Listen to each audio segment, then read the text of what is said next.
পরিবারের দিকে তাকাবেন, দেখবেন পরিবারের বন্ধনগুলো আগের মতো নাই। প্রচুর ডিভোর্স হচ্ছে, স্বামী স্ত্রীর বিচ্ছেদ প্রচুর বেড়ে গেছে।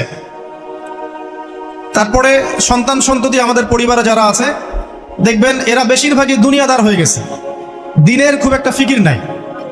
বেশিরভাগ পরিবারের সদস্য দেখবেন নামাজ কালামের এখন ধার ধারছে না।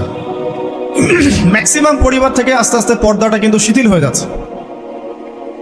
আপনি ব্যক্তি জীবনের দিকে তাকিয়ে দেখেন, গর্বের সাথে আমরা বলি না যে 90% মুসলিমের বাংলাদেশ, দেখবেন মেজরিটি সংখ্যক মুসলিম 5 ওয়াক্ত নামাজ জামাতে পড়ে না। বেশিরভাগ মুসলিম দেখবেন আল কোরআন বিশুদ্ধ করে তেলাওয়াতও করতে পারে না। তো এরপরেও আমরা দাবি করি যে আমরা প্রকৃত মুসলিম, জান্নাত আমাদের জন্য অপেক্ষা করছে। আসলে বাস্তবতা এমন নয়।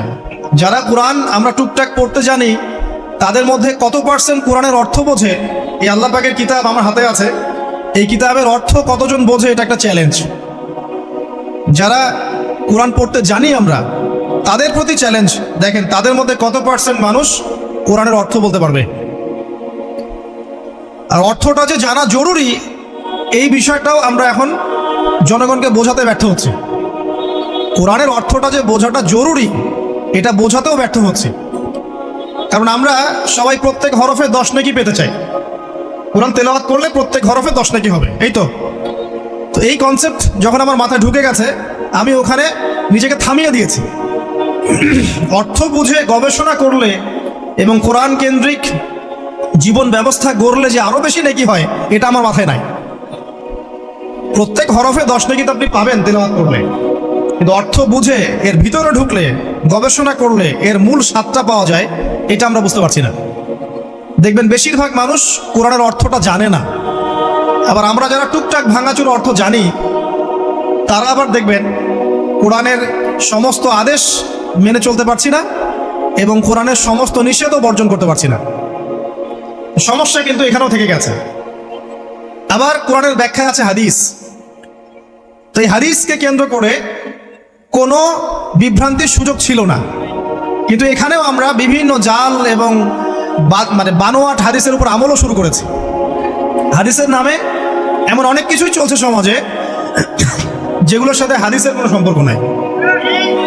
আমি বলতে চাচ্ছি যে হাদিসের নামে আবার সমাজে এমন অনেক আমল চালু আছে, যেগুলোর সাথে আবার হাদিসের কোনো সম্পর্ক নেই।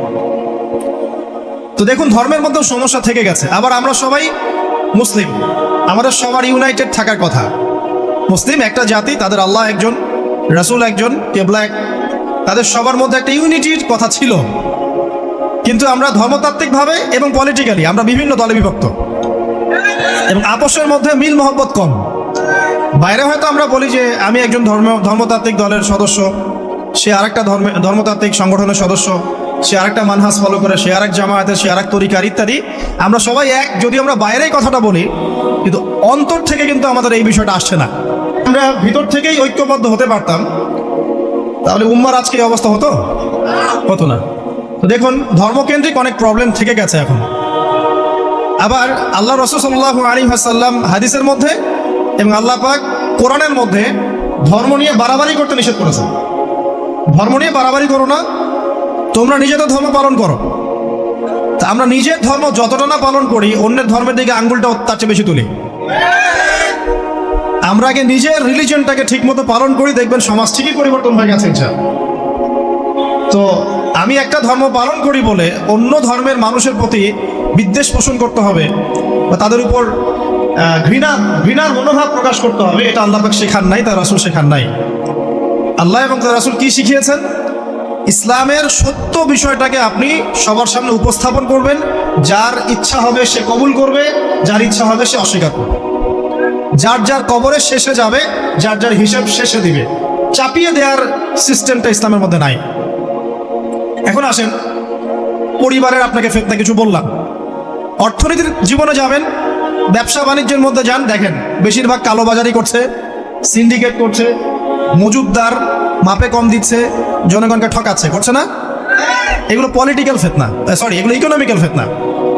তারপরে আপনি আরো দেখবেন ইকোনমিক সেক্টরে রিবা ভর্তি, সুদ। রিবা মানে কি? সুদ, রিবা দিয়ে ভর্তি। ঘুষ ছাড়া কাজ হচ্ছে না, ঠিক আছে? অন্যের সম্পদ আত্মসাৎ না করলে আমাদের পেটের ভাত হজম হচ্ছে না। এই যে দুর্নীতি বলেন, ঘুষ বলেন, রিবা বা সুদ বলেন, হ্যাঁ, তারপরে কালো বাজারি বলেন, কালো টাকা সাদা করার টেন্ডেন্সি বলেন, পাচার বলেন, সবগুলো অর্থনৈতিক ফিতনা। এগুলো হচ্ছে কি? অর্থনৈতিক ফিতনা। এবার দুজন ফেরেশতা মাথার দিক থেকে আসবেন, আসতে চাইবেন, সালাত বলবে এখান দিয়ে আসা যাবে না, এদিক দিয়ে আসা যাবে না। ডান দিক দিয়ে আসতে চাইবেন, এদিক দিয়ে আসা যাবে না। বাম দিক দিয়ে আসতে চাইবেন, যাকাত বলবে এদিক দিয়ে আসা যাবে না। পায়ের দিক দিয়ে আসতে চাইবেন, আমলগুলো বলবে এদিক দিয়ে আসা যাবে না। তখন যাই হোক, তারা আসবেন। এটা কথা কি? এটা কথাটা হচ্ছে যে সলাতের গুরুত্ব, মানে সে সলাত আদায় করেছে, সে আমার হক আদায় করেছে, আমি তার পক্ষে আছি, পক্ষে বোঝাচ্ছে। রোজা বলবে আমি ওর পক্ষে আছি, তাকে আপনি কোনো শাস্তি দিবেন না, আমি তার পক্ষে আছি। আপনারা দুজন তাকে শাস্তি দিবেন না, আমি যাকাত তার পক্ষে আছি, এটা পক্ষে থাকার কথা। তারপরেও তারা আসবেন, চোখগুলো হবে নীল এবং কালো বর্ণ, নীলাভ চোখের, কালো। মুনকার নাকি? উঠে বসিয়ে দেওয়া হবে। এবার তিনটা প্রশ্ন। প্রথমে প্রশ্ন হচ্ছে কি, মান রব, তোমার রবকে? তখন মুমিন বান্দা বুক ফুলিয়ে বলবে রব্বি আল্লাহ, আমার রবকে আল্লাহ। পৃথিবীতে যে ব্যক্তি আল্লাহর সাথে শিরিক করে নাই, আল্লাহর তাওহীদের উপর থেকেছে এবং তার উপরে মৃত্যুবরণ করেছে, ইনশাআল্লাহ সে ব্যক্তি এর উত্তর নির্দ্বিধায় দিতে পারবে ইনশাআল্লাহ। আর দুনিয়াতে যে বা যারাই আল্লাহর সাথে শিরিক করবে, আল্লাহর সাথে শিরকের পাপে লিপ্ত হবে, ওই অবস্থায় মারা যাবে, তাওহীদের উপর থাকবে না, কোশ্চিন কালেও মান রব্বুক উত্তর দিতে পারবে না। তারপরে প্রশ্ন হয়ে যাবে মা দিনুক, তোমার দিন কি ছিল? মুমিন বান্দা উত্তর দিবে কি? দিনই আল ইসলাম, আমার দিন ছিল ইসলাম। এখানে শুনে রাখেন, পৃথিবীতে যারা ইসলামকে পরিপূর্ণরূপে পালন করবে তারাই এই উত্তর দিতে পারবে ইনশাআল্লাহ। যারা ইসলামকে ঠাট্টা বিদ্রুপের হাসি তামাশার পাত্র বানিয়েছে, মন চাইলে কিছু করি, মন চাইলে কিছু করি না, সহজগুলো একটু আমল করি, বাকি কিছুর আমল ধারি না, হ্যাঁ, নামাজ পড়ি, সুদ ছাড়তে পারি না, ঠিক আছে, বছর বছর ওমরা করি, এদিকে ঘুষ দুর্নীতি ছাড়তে পারি না, ইসলামকে ঠাট্টা তামাশার পাত্র বানিয়েছে, এরা কোশ্চিন কালে উত্তর দিতে পারবে না। মা দিন দিনে পরিপূর্ণরূপে ইসলামে প্রবেশ করতে বলেছেন আল্লাহ রাব্বুল আলামিন। যারা পরিপূর্ণরূপে ইসলামে প্রবেশ করবে এবং ইসলামের প্রতিটা মৌলিক বিধান মেনে চলবে, ইনশাআল্লাহ তারা এর উত্তর দিতে পারবে। এরপরে আসবে তৃতীয় প্রশ্ন। নবী সাল্লাল্লাহু আলাইহি ওয়াসাল্লামকে দেখানো হবে। যখন দেখানো হবে তখন সূর্য যখন ডুবে যায়, যে দৃশ্যটা আমরা দেখতে পারি না, ওই দৃশ্যটা ভেসে উঠবে এবং মুমিন বান্দা অস্থির হয়ে যাবে, বলবে আমাকে ছেড়ে দাও, আমি নামাজ পড়বো। সুবহানাল্লাহ। তার কারণ তার কাছে মনে হবে যে আসরের ওয়াক্ত হয়ে গেছে, আসরের ওয়াক্ত হয়ে গেছে, আসরের ওয়াক্ত চলে যাচ্ছে, আমাকে নামাজ পড়তে হবে। চিন্তা করেছেন? ওই যে একটা হাদিস আছে না, যে 7 শ্রেণীর মানুষকে আল্লাহ রাব্বুল আলামিন আরশের ছায়া দিবেন। তার মধ্যে এক শ্রেণীর মানুষকে, যার অন্তর মসজিদের সাথে ঝুলে থাকে, তার মন মসজিদের সাথে ঝুলেছিল, এই সূর্য ডুবে গেল বলে আমাকে ছেড়ে দাও, আমি নামাজ পড়তে যাব। তখন ফেরেশতারা বলবেন তোমাকে নামাজ পড়তে দেওয়া হবে, তবে তার আগে তুমি এর উত্তর দাও। কি উত্তর? এই ব্যক্তির দিকে তাকাও। তখন নবী সাল্লাল্লাহু আলাইহি ওয়াসাল্লামকে দেখানো হবে, সাল্লাল্লাহু আলাইহি ওয়াসাল্লাম দরুদ পড়বেন। বলা হবে যে এই ব্যক্তির সম্পর্কে তোমার কি ধারণা? মান হাযা রাজুল বুইসা ফীকুম, এই ব্যক্তি কে, যাকে তোমাদের কাছে পাঠানো হয়েছিল? মুমিন ব্যক্তি নির্দ্বিধায় বলে দিবে যে তিনি হচ্ছেন আমার নবী মুহাম্মদুর রাসূলুল্লাহ সাল্লাল্লাহু আলাইহি ওয়াসাল্লাম। দেখুন, পৃথিবীতে যে বা যারাই নবী সাল্লাল্লাহু আলাইহি ওয়াসাল্লামের সুন্নতের উপর আমল করবে, ইনশাআল্লাহ সে তার উত্তর দিতে পারবে। দুনিয়াতে যারা নবীর সুন্নতের 5 পয়সা পরোয়া করছে না, তার আদর্শের 5 পয়সা দাম দিচ্ছে না, তারা কোশ্চিন কালে উত্তর দিতে পারবে না। নাম হতে পারে আব্দুর রহমান, আব্দুর রহিম, নবীর সুন্নতের ধার ধারে না, তারা উত্তর দিতে পারবে না। নবীর সুন্নতের গুরুত্ব কত গভীর, এটা আমাদেরকে এখান থেকে বুঝতে হবে। তাই প্রিয় যুবক ভাইরা, মুসলিম ভাইরা, আমাদের জীবনটাকে নবীর আদর্শ এবং সুন্নতে ঢেলে সাজাতে হবে। সকাল থেকে সন্ধ্যা পর্যন্ত প্রতিটা কাজ করবো কার তরিকায়? রাসূলের তরিকায়। নামাজ পড়বো তার তরিকায়, রোজা, সিয়াম, হজ, যাকাত, আমল, মুআমালাত, আখলাক সব কার তরিকায়? নবী সাল্লাল্লাহু আলাইহি ওয়াসাল্লামের তরিকা অনুযায়ী ইনশাআল্লাহ। আল্লাহ পাক তৌফিক এনায়েত করুন, আমিন। এবার ফেরেশতা দুজন জিজ্ঞাসা করবেন অবাক হয়ে, তুমি কিভাবে এটা জানলে? তুমি কিভাবে এই 3টা প্রশ্নের উত্তর দিতে পারলে? কারণ বেশিরভাগ মানুষ তো উত্তর দিতে পারবে না, বেশিরভাগ মানুষই এই উত্তর দিতে পারবে না। কারণ কিয়ামতের মাঠে 1999 জন মানুষ জাহান্নামে যাবে, নাউজুবিল্লাহ। তো এটা কঠিন পরীক্ষা। আল্লাহ রাসূল সাল্লাল্লাহু আলাইহি ওয়াসাল্লাম বলেছেন যে নিশ্চয়ই তোমাদেরকে এখানে পরীক্ষায় ফেলা হবে, আর তোমরা যদি এই পরীক্ষা জেনে তোমাদের মৃতদেরকে দাফন করা থেকে বিরত না থাকতে, তাহলে আমি তোমাদেরকে শুনিয়ে দিতাম কবরে কেমন পরীক্ষা হয়। মানে যদি আমরা শুনতে পারতাম যে কবরে কেমন পরীক্ষা হয়, আমরা ভয়ে আমাদের মৃতদেরকে দাফন পর্যন্ত করতাম না। এটা নবীজি বলছেন সাল্লাল্লাহু আলাইহি ওয়াসাল্লাম। তাকে জিজ্ঞাসা করা হবে যে তুমি কিভাবে জানলে এটা? বেশিরভাগ মানুষ তো পারে না উত্তর দিতে। তখন সেই ব্যক্তি বলে বসবে, সেই ব্যক্তি বলবে যে করাতু কিতাব আল্লাহ, আমি আল্লাহর কিতাব এই কোরআন পড়েছি। মুমিন বলবে আমি আল্লাহর কোরআন পড়েছি, ফাআমানতু বিহি, আমি এর উপর ঈমান এনেছিলাম, ওয়া সাদ্দাকতু, এবং সত্যায়ন করেছিলাম। সুবহানাল্লাহ। অতএব দুনিয়াতে যারা দ্বীনের জ্ঞান অর্জন করছে না, কোরআন পড়ছে না, হাদিস পড়ছে না, পড়াশোনার চেষ্টা করছে না, জানার চেষ্টা করছে না, কবরে পার পাওয়া ডিফিকাল্ট আছে। এটা একটা অন্যতম প্রশ্ন। আমরা কিন্তু মনে করি 3টা প্রশ্ন হচ্ছে, আসলে প্রশ্ন হচ্ছে কয়টা? 4টা। 3টার পরে আরো একটা এক্সট্রা। কিভাবে জানলে? তখন উত্তর দিচ্ছে আমি আল্লাহর কিতাব পড়েছি, ঈমান এনেছি, সত্যায়ন করেছি। সুবহানাল্লাহ। নবী সাল্লাল্লাহু আলাইহি ওয়াসাল্লাম হাদিসের পরের অংশে বলছেন যে যখন কাফের বান্দাকে উঠানো হবে, তখন ডানেও কিছু নাই, বামেও কিছু নাই, সামনে পিছনে কিচ্ছু নাই। মাথার দিক থেকে ফেরেশতারা চলে আসবেন, উঠিয়ে বসানো হবে, প্রশ্ন করা হবে কে তোমার রব? একটাই উত্তর, লা আদরি, আমি জানি না। নাউযুবিল্লাহ। কি তোমার দিন? লা আদরি, আমি জানি না।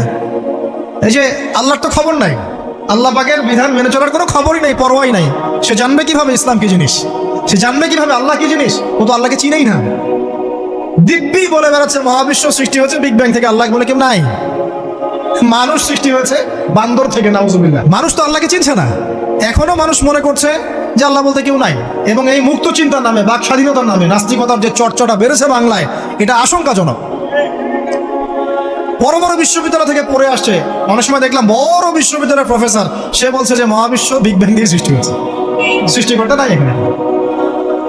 তো মুসলিম বিজ্ঞানীর একটা কথা বলতেন যে মানুষ বিজ্ঞান সম্পর্কে অল্প জানলে নাস্তিক হয়ে যায়, আর অনেক গভীর জ্ঞান অর্জন করলে আল্লাহর কাছে আত্মসমর্পণ করে।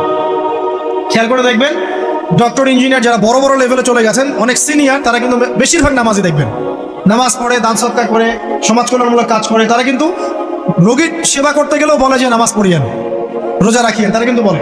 অনেক ডক্টর আমি দেখেছেন যারা যত বেশি গবেষণা করে তারা তত বেশি আস্তিক হয়ে যায়, আর টুটাফাটা গবেষণা করলে নাস্তিক হয়ে যাবে। কত প্রশ্ন, ইসলামের এটা কেন, ওইটা কেন, ইসলামে বহুবিবাহ কেন, হ্যাঁ ইসলামে কি পর্দার বিধান কেন, তারপর ইসলামে এত রেস্ট্রিকশনস, এত বাইন্ডিংস কেন, হ্যাঁ স্বাধীনতা নাই কেন, কত প্রশ্ন। ইসলামের এগেন্স্টে কত তীর এখন ছোড়া হচ্ছে। তো এই ব্যক্তি কেমন করে উত্তর দিবে যে মাহদিনুক, তোমার দিন কি? আল্লাহর দিকে কত প্রশ্ন ছোড়া হচ্ছে, কত শিরকের পাপ আমরা করছি, অনেক সময় মুসলিম হয়েও শিরকের পাপ করছি। কিভাবে উত্তর দিবে মান রব্ব? 3 নাম্বার প্রশ্ন যখন করা হবে এই ব্যক্তিকে, দেখো দেখি, সে বলবে যে আমি জানি না এই ব্যক্তিকে, তবে শুনেছিলাম, মানুষের মুখে শুনেছিলাম, মানুষ যা বলতো আমি তাই বলতাম। মানে সে রাসূল সাল্লাল্লাহু আলাইহি ওয়াসাল্লাম নাম শুনেছিল হয়তোবা, কিন্তু তার সুন্নত বা আদর্শ কখনো মেনে চলে নাই, পারল না। এবার জান্নাতি ব্যক্তি হলে কি হতো?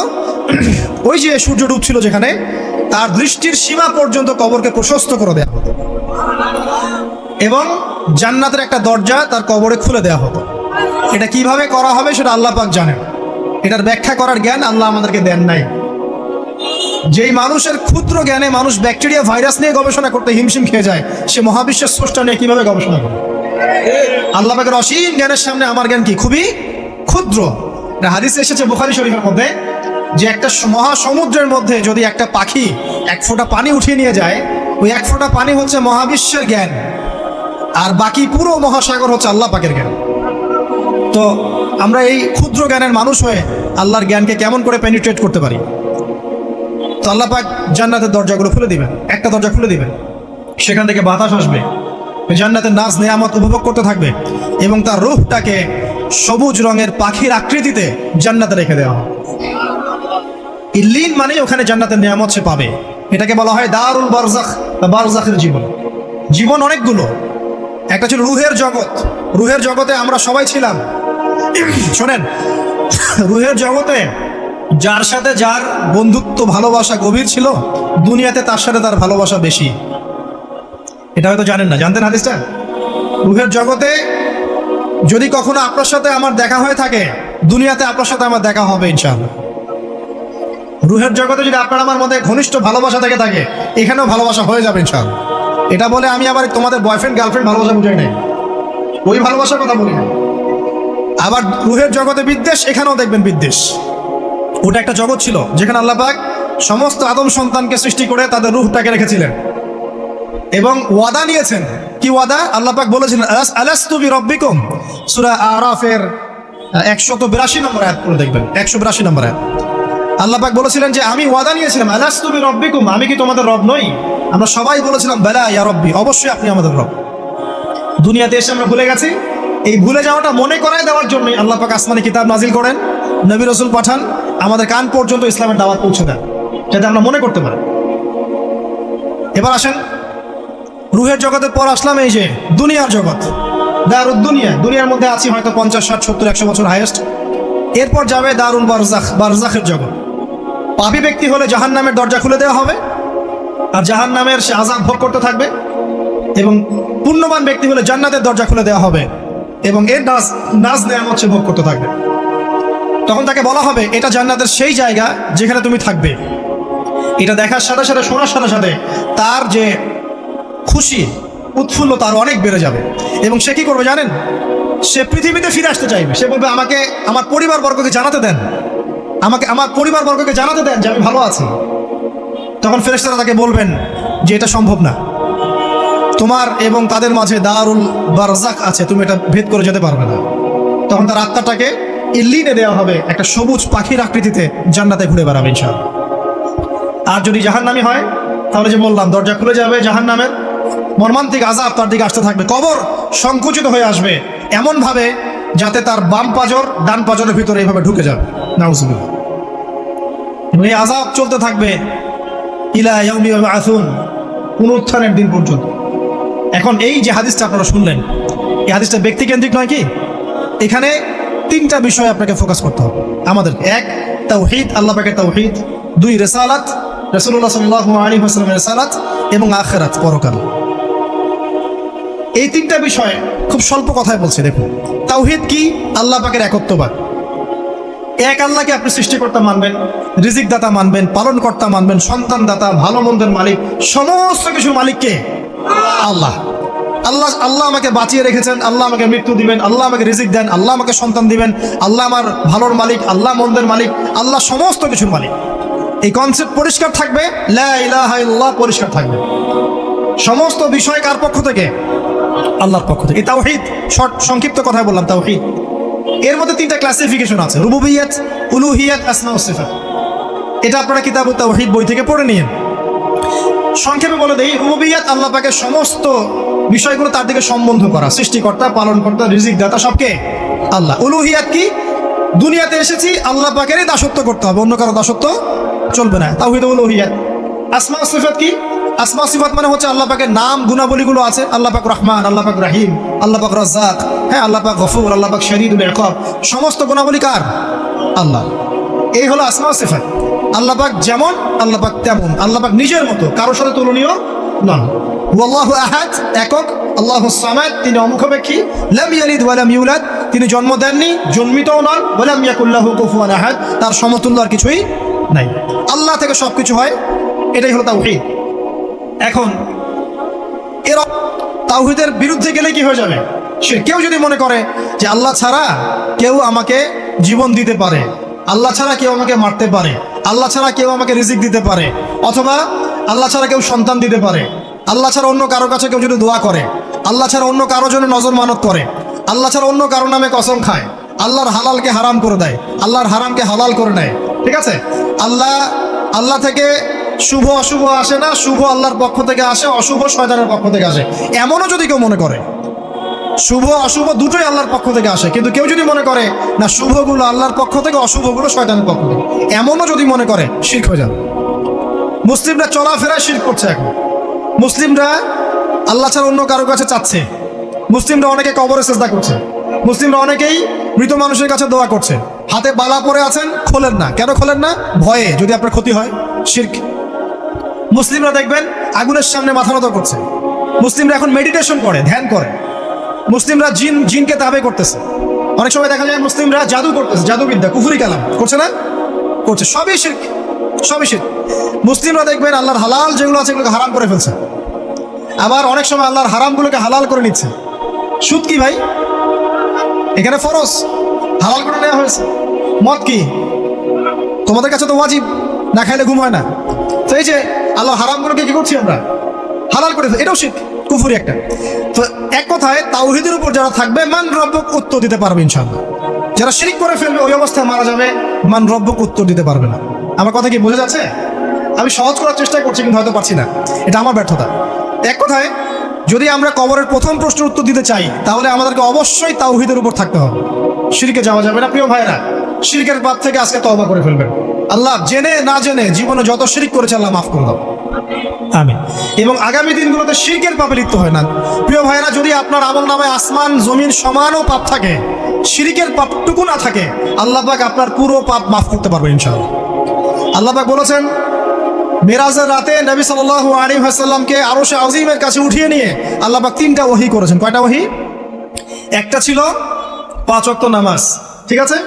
2 নাম্বার হচ্ছে সূরা বাকারার শেষের 3টা আয়াত। 3 নাম্বার একটা ওয়াদা, একটা প্রতিশ্রুতি। সেটা কি?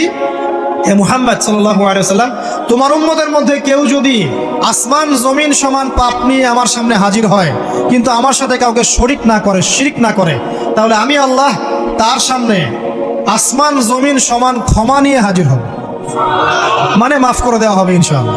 অতএব শিরকের পাপে যায় না, ইনশাআল্লাহ জান্নাতে যাওয়া যাবে। যে ব্যক্তি মন থেকে একবার লা ইলাহা ইল্লাল্লাহ পড়েছে, সমস্ত বিষয় আল্লাহর দিকে সুপর্দ করে, তার অন্যান্য অনেক পাপ থাকতে পারে, আল্লাহ পাক চাইলে সব পাপ মাফ করতে পারবে। অতএব মান রব্বুক উত্তর দিতে চাইলে শিরকের পাপে যাওয়া যাবে যাবে না। আধুনিক শিরকের মধ্যে সবচেয়ে ভয়ঙ্করটা হচ্ছে এটা যে আমরা আল্লাহর হালালকে হারাম করে নিচ্ছি, হারামকে আবার হালাল করে দিচ্ছি। এখানে যায় না, সব কিছু আল্লাহ থেকে আসে। দোয়া আল্লাহর জন্য করবেন, নামাজ আল্লাহর জন্য, সবকিছু ইবাদত আল্লাহর জন্য, দ্বীনি ইলম অর্জন আল্লাহর জন্য। প্রতিটা কাজের করার আগে নিয়াত ফিক্স করবেন, কেন করব? পরকালীন স্বার্থ থাকলে করব, না হলে করব না। কেন তুমি টিকটকে যাবা না? কারণ পরকালীন কোনো স্বার্থ নাই। কেন তুমি ফ্রি মিক্সিং অ্যাফেয়ার্সে যাবা না? কারণ পরকালীন কোনো স্বার্থ নাই। কেন মদ খাবা না? পরকালীন কোনো স্বার্থ নাই। কেন মিউজিকে যাচ্ছ না? কারণ পরকালীন কোনো স্বার্থ নাই। কেন তুমি এই যে সুদ খাবা না? কারণ পরকালীন কোনো স্বার্থ নাই। যে কাজে পরকালীন কোনো স্বার্থ নাই সে কাজে কোনো মুমিন মুসলিম নাই। কেন নামাজ পড়বো? কারণ পরকালীন স্বার্থ আছে। কেন রোজা রাখবো? পরকালীন স্বার্থ আছে। কেন আমি হালাল বিয়ে করব, হারাম জেনায় যাব না? পরকালের স্বার্থ আছে। কেন আমি যাকাত দিব, ব্যবসা করব, সুদ খাবো না? কারণ পরকালের স্বার্থ আছে। কেন ইসলামের দাওয়াত দিব? পরকালের স্বার্থ আছে। কেন হাদিস প্রচার করব? কারণ পরকালের স্বার্থ আছে। ইসলামের জন্য সবর করব কেন? পরকালের স্বার্থ আছে। পরকালের স্বার্থ যেখানে, মুসলিম সেখানে। পরকালের স্বার্থ নাই, আমরা নাই। প্রত্যেকটা কাজ করার আগে নিয়তটা ফিক্স করতে হবে, পরকালের কোনো স্বার্থ আছে? যদি বলে হ্যাঁ আছে, তাহলে করবেন। স্বার্থ নাই, আমি নাই। কোনো ফুজুল কি বাত বা ফাহেসা কোনো কাজ, এসব কাজে আমরা নাই, বিকজ এগুলোতে কোনো পরকালীন স্বার্থ নাই। ব্যাস, আমাদের জীবনের প্রতিটা মোমেন্ট, প্রতিটা সেকেন্ড আল্লাহর দেয়া দান। আমি নিজের ইচ্ছা মতো এটাকে অপব্যয় করতে পারি না। হ্যাঁ, আপনি মিউজিক শুনতে চান, আপনি সং পছন্দ করেন, আপনি নাশিদ শোনেন, ইসলামিক নাশিদ শোনেন, ওখানে আপনার ইমান একটু দীপ্ত হবে, পরকালীন স্বার্থ আছে। আপনি নিজের যৌন চাহিদাকে দমন করতে পারছেন না, হালালভাবে বিয়ে করে নেন। বিয়ে করার পর আপনি যত ইচ্ছা স্ত্রীকে মহব্বত করেন, প্রত্যেকটা মহব্বতে নাকি পাবেন। এমনকি স্ত্রীর দিকে নেক নজরে তাকাবেন, তাতেও নাকি। তার মুখে খাবার তুলে দেবেন, তাতেও নাকি। তার হাত ধরে হাঁটবেন, তাতেও নাকি। তাকে নিয়ে রাত্রে চাঁদ দেখবেন, তাতেও নাকি। আপনি আপনার নিয়তটাকে চেঞ্জ করেন, কাজের ডাইরেকশন চেঞ্জ করেন। পরকালের স্বার্থ থাকলে করবো, না হলে করবো না। আপনি পছন্দ করেন ঘুরে বেড়াতে, আল্লাহর দিনের দায়ী হয়ে ঘুরে বেড়ান না, সমস্যা কি? আল্লাহর জমিন ঘুরে দেখেন, এসব অবান্তর কাজে লিপ্ত না থেকে আল্লাহ পাকের নিদর্শনগুলো ঘুরে দেখেন, আপনার ইমান বাড়বে ইনশাআল্লাহ। আপনার সংস্কৃতি ভালো লাগে, ইসলামিক সংস্কৃতি মেনে চলেন। আপনি কবিতা লিখতে ভালোবাসেন, ইসলামিক কোনো কবিতা লেখেন। আপনি উপন্যাস পড়তে ভালোবাসেন, ইসলামিক কোনো উপন্যাস পড়েন। আমি বলছি না এগুলোর বাইরে কোনো পড়াশোনা করা যাবে না, এমনটা আমি কিন্তু বলছি না। আমি বলছি আপনি আপনার পুরো কাজটাকে আগে ফিক্স করবেন, পরকালের কোনো স্বার্থ আছে কি নাই। যদি হ্যাঁ দেখা যায় হ্যাঁ পরকালের স্বার্থ ঠিক আছে, অবশ্যই করেন, কোনো সমস্যা নেই। আল্লাহ পাক বোঝার তৌফিক দান করুন। তো দেখুন প্রিয় ভাইরা, শিরকের পাপে যাওয়া যাবে না। এই শিরকের পাপ না থাকলে আমলনামায় ইনশাআল্লাহ আমরা জান্নাতে যাব এবং কবরের উত্তর দিতে পারবো ইনশাআল্লাহ। মান রব্বুক উত্তর পাস ইনশাআল্লাহ। তারপরে কি? মাদিনুক। এক কথায় ইসলামের অনেক বিধিবিধান আছে, নামাজ, কালিমা, সওম, যাকাত, হজ সব আছে। আমর বিল মারুফ, নাহি আনিল মুনকার, পিতামাতার খেদমত, প্রতিবেশীর অধিকার, স্ত্রীর অধিকার, তারপরে সন্তানদের অধিকার, যাকাত সবকিছু আছে। এখন যদি ইসলামের কিছু অংশকে মেনে নেন, কিছু অংশকে না মানেন, এটা কিন্তু কুফরি। ইসলামের কিছু অংশকে মানছেন, কিছু অংশকে মানছেন না, এটা কিন্তু কুফরি। ইসলামের পরিপূর্ণ বিধানটাকে যদি মেনে চলেন, ইনশাআল্লাহ আযজা ওয়া জাল আপনি মা দিনুক উত্তর দিতে পারবেন। আপনি আমল করতে পারেন না পারেন, মনে করেন আপনি আমল করতে পারছেন না, কিন্তু আপনি আকীদা পোষণ করছেন যে হ্যাঁ ইসলামে যা আছে আমি সব কিছু মেনে চলি, কিন্তু হয়তো আমল করতে গিয়ে আমি পাচ্ছি না। আমি হয়তো নামাজ 5 ওয়াক্ত পড়তে হয়, আমি জানি, আমি মানি, কিন্তু আমার মাঝে মাঝে মিস হচ্ছে, মাঝে মাঝে আমি জামাত মিস করে ফেলছি।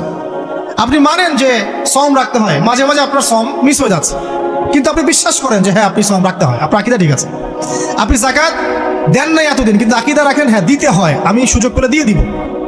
এই যে কনসেপ্টটা ক্লিয়ার রাখা যায় না, ইসলামের বিধানগুলো প্রতিটা আমি মানি মন থেকে, হয়তো আমল করতে গিয়ে আমি পেরে উঠতেছি না বা হয়ে উঠছে না।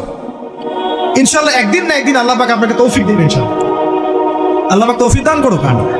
কিন্তু কনসেপ্ট যদি ক্লিয়ার না থাকে যে আমি কিছু অংশ মানি, কিছু অংশ মানি না, এটা ইসলাম হলো না। উদখুলু ফিস-সিলমি কাফা, পরিপূর্ণরূপে ইসলামে প্রবেশ করেন। দিদি বোন অনেকে আছে পর্দা হয়তো করতে পারছে না, কিন্তু মনে করে, বিশ্বাস করে যে পর্দা করতে হয়, এটা ফরজ। ইনশাল্লাহ আল্লাহ চাইলে ওকে একদিন তৌফিক দিবে ইনশাল্লাহ। হয়তো এখন মুখ খোলা আছে, হয়তো বা আগে গেঞ্জি টি শার্ট পরে ঘুরতো, এখন সেলোয়ার কামিজ পরছে, ঢিলে ঢালা জামা পরছে, এখনো বোরখা পরছে না। ওকে তুচ্ছ তাচ্ছিল্য করার দরকার নাই আপাতত, ওকে আরো বোঝান, আরো নরম হন, আরো বুঝিয়ে সুঝিয়ে ইসলামের দিকে আনার চেষ্টা করে। এতদূর এসেছে, ওই পর্যন্ত যাবে ইনশাল্লাহ। কারণ ও বিশ্বাস করে হ্যাঁ পর্দা করতে হয়, আমি মানি পর্দা করতে হয়, কিন্তু আমি এখন করতে পারছি না, ইনশাল্লাহ করবো, আল্লাহ পাক চাইলে তৌফিক দিবেন ইনশাল্লাহ। তো এই যে বিষয়টা, যে ইসলামকে মনে আগে ধারণ করা, যে না আমি মানি ইসলামের প্রত্যেকটা বিধান ঠিক আছে। চুরি করলে চোরের হাত কাটতে হয়, ইসলাম বলেছে। ডাকাতি করলে শাস্তি আছে। জেনা যদি কেউ করে 100 বেত্রাঘাত, মদ খাইলে 40টা বেত্রাঘাত, ব্যভিচার যদি করে কেউ, এই পরকিয়া করে বিবাহিত ব্যক্তি, রজম। এগুলো কেসাস, একজন একজনের হত্যা করলে তাকেও কেসাস করতে হয়। এই বিধানগুলো আছে। এখন আপনি বলতে পারেন আমি এই ওয়ার্ল্ডের প্রেক্ষাপটে এটাকে বাস্তবায়ন করতে পারছি না, কিন্তু আমি বিশ্বাস করি ইসলামের বিধানগুলো আছে, এটা আল্লাহর বিধান। ইনশাল্লাহ আপনি মাফ পেয়ে যাবেন, ইনশাল্লাহ আল্লাহ চাইলে আপনি মাফও পেয়ে যাবেন। কিন্তু যদি মনে করেন না এই যুগের এগুলো চলেই না, আমি আল্লাহ পাকের এসব বিধান কিচ্ছু মানি না, আমি যে বিধান বুঝি এটাই চূড়ান্ত, তাহলে খবর আছে, তাহলে মা দিন উত্তর দিতে পারবেন। তো বুঝেন, বিষয়টা বোঝেন, আকীদাটা ক্লিয়ার করেন যে না আমি পারতেছি না, এটা একটা বিষয়, কিন্তু আমি বিশ্বাস করি ইসলামের এগুলো অংশ, হয়তো আমি এখন পারছি না, ইনশাল্লাহ ভবিষ্যতে পারবো। আল্লাহ চাইলে আপনাকে তৌফিক দিন ইনশাল্লাহ। আমরা দোয়া করি আল্লাহ পাক আমাদেরকে পরিপূর্ণরূপে ইসলামে প্রবেশ করার তৌফিক দান করুন। আর সর্বশেষ কি, এটা যদি করতে পারে মা দিনুক উত্তর দিতে পারবে। নবীকে উত্তর কখন দিতে পারবো? যখন একজন ব্যক্তি সারা জীবন নবী সাল্লাল্লাহু আলাইহি ওয়াসাল্লামের সুন্নতের উপর আমল করতে পারে। এই যে ঘুম থেকে উঠলেন, ব্যাস ব্রাশটা নিয়ে দৌড়ে চলে গেলেন বাথরুমে, কি জন্য? ঘুম থেকে উঠলেন, আগে চোখটা একটু ঘষতে হবে, মুখে হাত দিতে হবে, তারপরে আপনি দোয়া পড়বেন। কি দোয়া পড়বেন? আলহামদুলিল্লাহিল্লাযী আহইয়ানা বা'দা মা আমাতানা ওয়া ইলাইহিন নুশুর। তারপরে আপনি যাবেন বাথরুমে। দোয়াটা না পড়ে কেন গেলেন? ঘুমাচ্ছেন, ঘুমানোর আগে আপনি অবশ্যই বলবেন। ঘুমানোর আগে একদম একটা গান শুনে, একটা গার্লফ্রেন্ডের সাথে 10টা মিনিট কথা বলে হ্যাঁ জান রাখি, ব্যাস, তারপরে ঘুমিয়ে গেলেন। ঘুমটা আপনার জন্য ইবাদত হলো না? হারামে লিপ্ত হতেন না? আল্লাহুম্মা বিইসমিকা আমুতু ওয়া আহইয়া পড়তেন, সূরা মুলক পড়তেন, সূরা কাফিরুন পড়তেন, সূরা ফালাক নাস ইখলাস পড়তেন, ঘুমিয়ে যেতেন। পুরো ঘুমটাই ইবাদত, পুরো ঘুমটাই নাকি ঘুমিয়ে আছেন নাকি পাচ্ছেন? আপনি ইচ্ছাকৃতভাবে আপনার আমলটা নষ্ট করলেন। ইস্তেঞ্জা করতে গেছেন, ইস্তেঞ্জা করতে গিয়ে গান শুরু করে দিল বাথরুমে। বাথরুম সিঙ্গার আছে না কিছু? বাথরুমে গান গাওয়ার জায়গা নাকি? তো ওখানে গান শুরু করলো। বাথরুমে গান গাবেন কেন? আপনি ঢোকার সময় বলবেন কি বিসমিল্লাহ আল্লাহুম্মা ইন্নী আউযু বিকা মিনাল খুবসি ওয়াল খাবাইস, এরপর ইস্তেঞ্জা করবেন, তারপরে আপনি গুফরানাকা বলে বের হয়ে আসবেন। পুরো ইস্তেঞ্জার সময়টুকু নাকি? নামাজ পড়তে দাঁড়িয়েছেন, এখানে রিয়া করে লৌকিকতা থাকবে না, লোকজন আমাকে দেখছে আমি ভালো করে নামাজ পড়ি, এমন থাকবে না। নামাজে দাঁড়িয়েছেন আল্লাহর জন্য খালেস। এখন আল্লাহ আপনার মাঝখানে আর কেউ নাই, আল্লাহ আপনার মাঝখানে আর কেউ নাই। এমনকি যা ইচ্ছা তাই নামাজ পড়বেন। একদল বের হয়েছে, এখন দেখি 2 ওয়াক্ত নামাজ পড়ে। তাদের বক্তব্য হচ্ছে যে 5 ওয়াক্ত নামাজ নাকি কোরআনে নাই, আর ওরা খালি কোরআন মানে হাদিস নাকি মানে না। কত যে ফেরকা এখন বের হয়েছে আল্লাহ ভালো জানে। তো 5 ওয়াক্ত নামাজ কোরআনে নাই বলে, সুবহানাল্লাহ। তো 2 ওয়াক্ত নামাজ পড়ে। এখন নামাজ কি মন গরম হয়ে পড়লেই হবে? ফজরের নামাজে দাঁড়িয়েছেন, ফজর নামাজ কয় রাকাত? 2 রাকাত। এখন আমি যদি বলি নামাজ তো ভালো কাজ, 2-এর জায়গায় 4 পড়লে কি সমস্যা ফজরে? যদি এমনটা বলি হবে? কেন হবে না? কারণ নবী সাল্লাল্লাহু আলাইহি ওয়াসাল্লাম 2 পড়েছেন, আমাকে 2 পড়তে হবে, সিম্পল। 4 পড়লে আপনার নামাজ বাতিল। ফজরের নামাজ 4 রাকাত পড়লে নামাজ কি বাতিল হবে না? মাগরিবের নামাজে দাঁড়িয়েছেন 3 রাকাত নামাজ, তখন আপনি মনে চিন্তা করছেন না 3-এর জায়গায় আমি 4 পড়বো 5 পড়বো। নামাজ তো ভালো জিনিস, বেশি করলে কি সমস্যা? সবকিছু বেশি করতে হয় না। রাসূলুল্লাহ সাল্লাল্লাহু আলাইহি ওয়াসাল্লাম যা দিয়েছেন তাই করতে হয়। এর নাম সুন্নত, বাইরে গেলে হবে কি বেদাত। প্রত্যেকটা কাজ খেয়াল করতে হবে। তো প্রত্যেকটা আমল এভাবে, নামাজ, এই যে রোজা, রোজা রাখবেন রমজান মাসে, রোজা রাখলে এটা ফরজ। আর আপনি চিন্তা করেন রোজা তো ভালো জিনিস, আমি রমজানেও রাখবো, শাবান পুরো 2 মাসে রাখবো, হবে? দেখেন নফল বিষয়টা আলাদা, আমি ফরজের কথা বলছি। কেউ যদি মনে করে ফরজ রোজা আমি 2 মাসে রাখবো, রমজানও রাখবো, শাবানও রাখবো, রোজা ভালো জিনিস করলে কি সমস্যা? হবে? হবে না। এভাবেই হজ, হজ করতে হয় ওইখানে আরাফার মাঠে। আপনি মনে করেন কুড়িগ্রামে হজের একটা জায়গা বানাইলাম আমরা, কথার কথা, এমনও কিন্তু জায়গা আছে মানুষ অন্য জায়গায় হজ করে, কিন্তু আপনি ভাবছেন এমনি এমনি বলছি। এমন অনেক ফেরকা আছে মুসলিমদের মধ্যে, মুসলিম নামধারী, এগুলো মুসলিম না, হজেরও জায়গা বানাইছে আলাদা, ওখানে হজ করে, ওখানে তাওয়াফ করে। এখন হজ যেখানে করতে হবে ওখানে না করে যদি এখানে করি, হবে? হবে না। যাকাত দেওয়ার একটা লিমিট আছে, এইটুক দিতে হবে। আপনি এখন কম দিলেন, হবে? আবার দিলেন না আমি একদম বেশি দিয়ে ফাটাই ফেলাবো একেবারে, সেখানে হবে? তো এই জিনিসগুলো খেয়াল রাখতে হবে যে আমাদের এক কথায় নবী সাল্লাল্লাহু আলাইহি ওয়াসাল্লামের সুন্নাহটা মেনে চল। আমলের ক্ষেত্রেও একইভাবে, আপনার অর্থনৈতিক জীবনেও নামাজ, রোজা, হজ, জাকাত আপনার পারফেক্ট। এবার আপনি এসেছেন অর্থনীতির ক্ষেত্রে, এসে মাশাআল্লাহ দাড়ি টুপি জুব্বা নিয়ে মাপে কম দিচ্ছেন, চলবে? দাড়ি টুপি জুব্বা আছে, মানুষকে ঠকাচ্ছেন, মজুত করছেন, সিন্ডিকেট করছেন, অনেক সময় সরকারকে বিব্রত করে ফেলছেন, মাল মজুত করছেন, দাম বেড়ে যাচ্ছে, বিব্রত হচ্ছে সরকার, হবে? দাড়ি টুপি পাগড়ি জুব্বা পরে, ভিতরটা আগে। ইমান ভিতরে না থাকলে দাড়ি টুপিতে লাভ আছে? তাকওয়া ভিতরে না থাকলে আমার দাড়ি টুপিতে লাভ আছে? মুহসিন হতে হবে। সো ইকোনমিক সেকশনে গিয়েও নবীর আদর্শ ভুলে যাওয়া যাবে না, সেখানেও তার আদর্শ মেনে চলতে হবে। এভাবেই সমাজ জীবন, পরিবার, সর্বক্ষেত্রেই নবীর সুন্নাহ মেনে চললে পরে ওই ব্যক্তিকে উত্তর দেওয়া যাবে ইনশাআল্লাহ, তিনি আমাদের নবী মুহাম্মদ রাসূলুল্লাহ সাল্লাল্লাহু আলাইহি ওয়াসাল্লাম। সর্বশেষ গিয়ে বলা হবে কিভাবে জানলে, তখন উত্তর কি দিবে? মুমিন, আমি আল্লাহর কিতাব পড়েছি, ঈমান এনেছি, এরপরে আমি সত্যায়ন করেছি। তার মানে পড়াশোনা করতে হবে না ভাই, আল্লাহর কিতাব পড়তে হবে না? কারা কারা আল্লাহর কিতাব পড়তে জানেন হাত তোলেন। আলহামদুলিল্লাহ। আগামী রমাজান আসার আগেই পুরো কোরআন এক খতম করবেন, পারা যাবে ইনশাআল্লাহ? এবং প্রত্যেক দিন আমাকে ওয়াদা করেন, প্রত্যেক দিন 1 পারা করে কোরআন তেলাওয়াত করব, পারবেন ইনশাআল্লাহ? না বলেন পারবো ইনশাআল্লাহ? পারবো ইনশাআল্লাহ। আল্লাহ পাক তৌফিক দান করুন, আমিন। কোরআন পড়তে হবে, শুধু কি জাস্ট তোতা পাখির মতো পড়েই যাবেন সারা জীবন? অর্থটা একটু বোঝার চেষ্টা করবেন না ভাই? করা উচিত না? করা উচিত। যদি আপনার সামর্থ্য থাকে আপনার অবশ্যই করা উচিত। সামর্থ্য নাই, বয়স হয়ে গেছে, পারেন না, সেটা আলাদা বিষয়। সামর্থ্য আছে আপনার অবশ্যই উচিত। আলহামদুলিল্লাহি রাব্বিল আলামিন মানে কি? আর রহমানির রহিম মানে কি? মালিকি ইয়াউমিদ্দিন বলছি, এটা মানে কি? ইয়াকা না'বুদু বলছি, ওয়া ইয়াকা নাস্তাঈন, এর অর্থ কি? ইহদিনাস সিরাতাল মুস্তাকিম মানে কি? সিরাতাল লাযীনা আন'আমতা আলাইহিম গায়রিল মাগদুবি আলাইহিম ওয়ালাদ-দালিন, কি অর্থ, কি বললাম? নামাজে এটার অর্থ জানলে মনোযোগ কি ডানে বামে যাবে? যাবে না ইনশাআল্লাহ।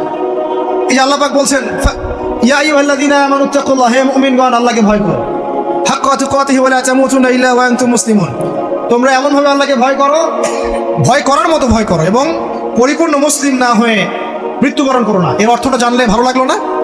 বুঝতে পারলাম না কোরআনটা? আল্লাহ বলছেন ওয়াদারু মা বাকিয়া মিনার রিবা, সুদের অবশিষ্ট অংশ ছেড়ে দাও। ওয়া ইল্লাম তাফআলু ফাআযানু বিহারবিন মিনাল্লাহি ওয়া রাসূলিহি, যদি না করো আল্লাহ এবং রাসূলের সাথে যুদ্ধের ঘোষণা শুনে রাখো। অর্থ জানলে হেদায়েত পাওয়া যায় না? অতএব অর্থটা জানার চেষ্টা করুন। আল্লাহ পাক তৌফিক ইনায়াত করুন। অর্থ বোঝার ক্ষেত্রে যদি কোনো প্রতিবন্ধকতা পান সামনে, আলেম ওলামার কাছে যাবেন, জিজ্ঞাসা করে অর্থ জেনে নেবেন। নিজে নিজে আবার মন করা ব্যাখ্যা করতে যায় না। কোরআন বুঝতে গেলে হাদিস লাগবে, হাদিসগুলো পড়তে হবে। হাদিসের কিছু বই কিনবেন, রিয়াদুস সালেহিন, ফয়জুল কালাম, এই যে আপনারা পড়েন, মুনতাখাব হাদিস পড়েন, ঠিক আছে, বুলুগুল মারাম মিন আদিল্লাতিল আহকাম, মিশকাতুল মাসাবিহ, এই বইগুলো বাসায় রাখবেন। এরপরে আস্তে আস্তে কিনবেন আবু দাউদ, তিরমিজি, নাসাই, এগুলো কিনবেন। পরে গিয়ে বুখারী মুসলিমের অনুবাদ কিনবেন, আগে কিনবেন। এগুলো কঠিন হাদিস, এগুলো আগে পড়লে আপনি মাথাটা আপনার কিন্তু ঘুরতে থাকে। তো আগে কি ক্লাস 8-এ পড়বেন না আগে এইচএসসি দিবেন? আগে ক্লাস 7-8 পার করে যান, তারপরে দিকে যান। আল্লাহ বোঝার তৌফিক দান করুন। প্রিয় ভাইরা, ইলম অর্জন করতে হবে। ইলম অর্জন করলে পরে আপনি তালেবে ইলমের পায়ের নিচে আল্লাহর ফেরেশতারা পাখা বিছিয়ে দিবে ইনশাআল্লাহ তাআলা। ইলম অর্জন করে আপনি যখন আলেম হবেন বা দ্বীনের জ্ঞান অর্জন করবেন, তখন আপনি দাওয়াতের কাজও করতে পারবেন। আপনার দাওয়াতে যত মানুষ ইসলামের দিকে আসবে সমস্ত নেকি আপনি পাবেন ইনশাআল্লাহ। এবং যখন আপনি আরো বড় আলেম হয়ে যাবেন, আল্লাহ তৌফিক দান করুন, তখন আসমানের যত মাখলুক এবং জমিনের যত মাখলুক এমনকি গর্তের মধ্যে যে পিপিলিকা আছে সেগুলোও, এমনকি সাগরের নিচের মাছ আপনার জন্য ইস্তেগফার করবে, দোয়া করবে ইনশাআল্লাহ। আল্লাহ পাক আমাদের সবাইকে শিরক মুক্ত আমল করার তৌফিক দান করুন, আমিন। আল্লাহর তাওহীদের উপর থাকার তৌফিক দান করুন, আমিন। আল্লাহ পাক আমাদের সবাইকে দ্বীন ইসলাম পরিপূর্ণরূপে পালন করার তৌফিক দান করুন, নবী সাল্লাল্লাহু আলাইহি ওয়াসাল্লামের আদর্শ মেনে চলার তৌফিক দান করুন এবং দ্বীনের জ্ঞান অর্জন করার তৌফিক দান করুন।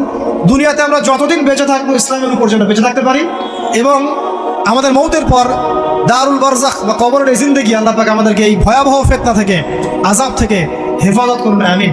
সবাই একটা দোয়া পড়েন আমার সাথে, আল্লাহুম্মা ইন্না নাউযু বিকা মিন আযাবিল কবরি ওয়া আযাবি জাহান্নামা ওয়া মিন ফিতনাতিল মাহইয়া ওয়াল মামাত ওয়া মিন শাররি ফিতনাতিল মাসীহিদ দাজ্জাল। আল্লাহ রাব্বুল আলামিন আমাদের সবাইকে ইসলামের জন্য কবুল করুন, আমিন।